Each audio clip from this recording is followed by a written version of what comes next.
법치주의 최후 보루가 근본부터 흔들리고 있다. 법의 이름으로 자행되는 합법적 폭력의 시작이다.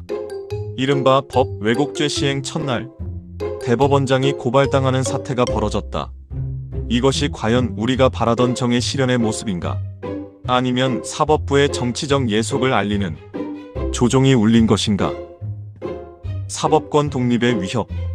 우리나라 법리 해석의 최고 권위자 대법원장을 일선 경찰이 수사하게 됐다.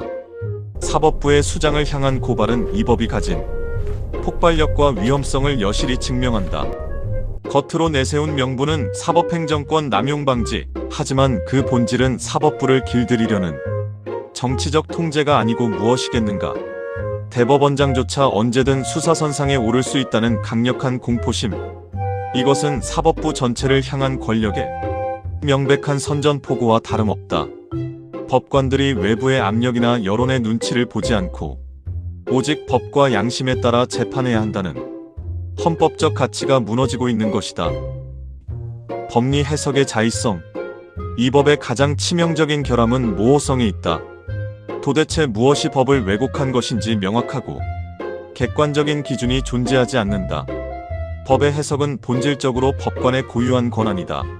시대의 변화에 따라 기존의 판례를 수정하고 새로운 해석을 내놓는 것은 사법제도가 발전하는 자연스러운 과정이다.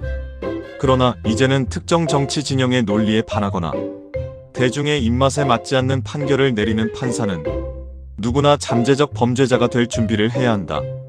법관의 소신 있는 결단은 극도로 위축될 수밖에 없다. 논란을 피하기 위한 기회주의적 판결과 무사한 일주의가 팽배해질 것. 바야흐로 사법 소극주의가 온 사회를 지배하는 캄캄한 암흑기가 시작된 것이다. 3. 심급제도 무력화. 재판 결과에 불만을 품은 패소 당사자에게 이 법은 아주 합법적이고 강력한 보복수단으로 악용될 것이다. 잘못된 판결을 바로잡기 위해 존재하는 항소나 상고 같은 정상적인 불복 절차는 점차 무시될 것이며 대신 판결을 내린 법관 개인을 향해 직접적인 타격을 가하고 고발을 남발하게 될 것이 불보듯 뻔하다. 더욱 우려되는 점은 수사기관이 이를 빌미로 재판의 내용에 깊숙이 개입하고 법관의 동향을 사찰하는 시대가 도래했다는 점이다. 판사가 수사기관의 눈치를 보며 재판을 진행해야 하는 상황에서 과연 공정하고 독립적인 재판이 이루어질 수 있겠는가?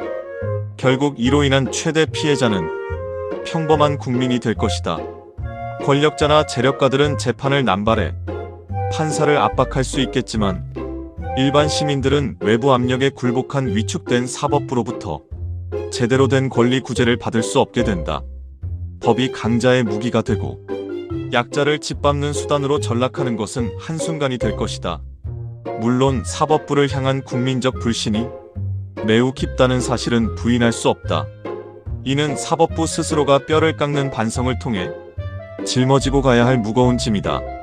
하지만 판결 자체를 처벌의 대상으로 삼아 법관을 위협하는 방식은 결단코 올바른 해답이 될 수 없다. 진정한 정의가 힘에 밀려나고 오직 권력을 쥔 승자의 논리만이 지배하는 사회. 법 왜곡죄가 불러올 나비 효과. 여러분의 생각은 어떠신가요? 댓글로 남겨주시면 감사하겠습니다.